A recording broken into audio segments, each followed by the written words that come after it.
Assalamualaikum warahmatullahi wabarakatuh. Saya Yudi Pramuko, tukang donat dari Parung, YouTuber tertua di semesta. Saya mau bicara tentang Nikita ya, Nikita Mirzani ya, bukan Nikita Khrushchev yang pernah datang ke Indonesia, temannya Bung Karno ya, salah satu tokoh politik dari Rusia. Nikita yang jadi pembicaraan di antara kita hari ini, dan dia sedang dilindungi polisi karena untuk menahan amukan massa yang mengepung rumahnya. Syarifah, yaitu orang-orang yang keturunan Arab, perempuan itu disebut Syarifah, itu ingin berdialog dengan Nikita, tapi Nikita tidak berani menampakkan dirinya dan dicegah oleh polisi kemungkinan dialog itu.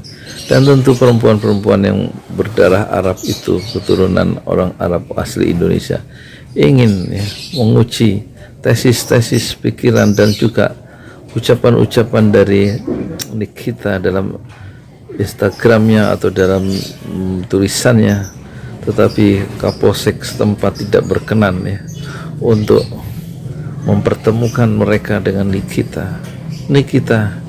Wanita pemberani, tetapi disebut-sebut dengan cara yang kurang baik oleh banyak orang ya.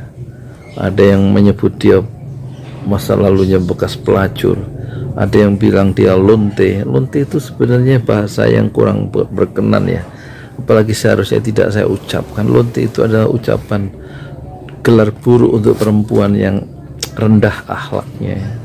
Dan itu dicerminkan ya oleh masa lalu dari Nikita. Tapi saya tidak ingin mengungkap masa lalunya, sebab begini, kita di dalam Islam itu yang penting adalah akhir kehidupannya. Khalid bin Walid itu membunuh banyak orang, tetapi dia setelah 8 tahun siang malam berjuang menghalang-halangi dakwah Islam di saat Nabi masih hidup pada usia 60 tahun Rasulullah, maka Khalid bin Walid yang dijuluki sebagai Saifullah, pedangnya Allah, itu akhirnya memeluk Islam ketika Rasulullah berusia 60 tahun, dan dia hanya 3 tahun bersama Rasulullah sampai Rasulullah wafat di usia 63 tahun. Dan kematian Khalid bin Walid yang ahli perang itu, dia menyesali kenapa matinya seperti nasib seorang unta tua, katanya. Dia mati di tempat tidur, padahal bertahun-tahun dia jago perang dan selalu tidak pernah absen dalam ladang jihad militer. Tapi dia tidak terbunuh, tidak syahid di medan militer. Dia syahid seperti unta tua dan sakit. Di rumahnya dia wafat. Cita-citanya dia tidak tercapai untuk menjadi syahid di jalan Allah. Jadi kehidupan manusia, masa depannya itu tidak selalu bisa dia duga.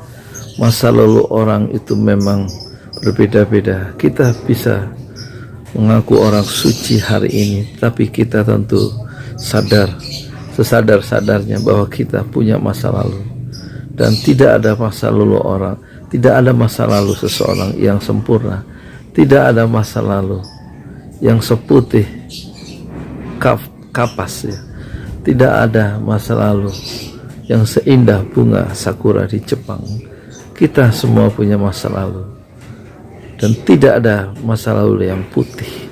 Begitu juga masa lalu Nikita Mirzani dan juga masa lalu kita semua.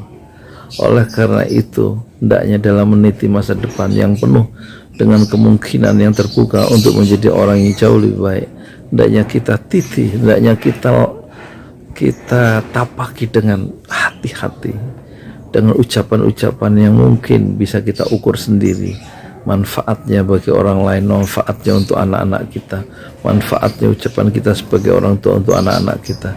Bagaimana bisa kita ukur manfaatnya ucapan-ucapan kita untuk tetangga kita, untuk kawan-kawan kita yang sangat setia itu. Bagaimana kalau ucapan seperti yang kita ucapkan yang menyakiti orang lain itu diucapkan oleh orang lain dan menyakiti kita? Kira-kira apakah kita berkenan menerima ungkapan-ungkapan yang membuat orang itu terluka? Nikita Wirzani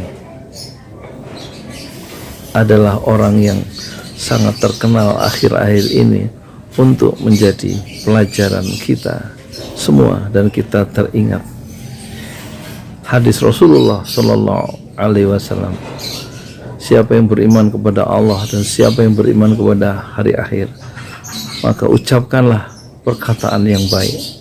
Kalau tidak bisa mengucapkan perkataan yang baik, lebih baik berdiam diri saja. Mengkana yu'minu billahi wal yaumil akhir falyakul khairan aw liyasmut. Itulah dawuh nasihat dari Rasulullah Sallallahu Alaihi Wasallam. Mengkana yu'minu billahi wal yaumil akhir.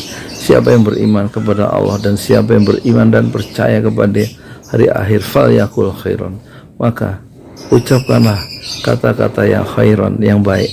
Ucapkanlah kata-kata yang baik. Au liyasmut. Jika tidak bisa mengucapkan kata-kata yang baik, au liyasmut, kata Rasulullah, lebih baik berdiam diri saja.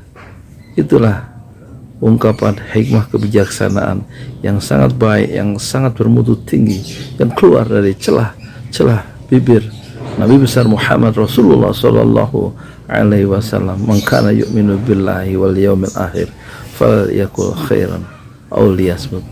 Nasihat ini adalah sangat bagus untuk saya sendiri sebagai YouTuber, dan sangat baik untuk penonton sobat pesantren Ojo Lali di 5 benua.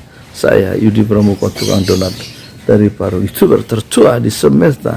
Fasbir sabran jamila, bersabarlah dengan kesabaran yang indah. Assalamualaikum warahmatullahi wabarakatuh.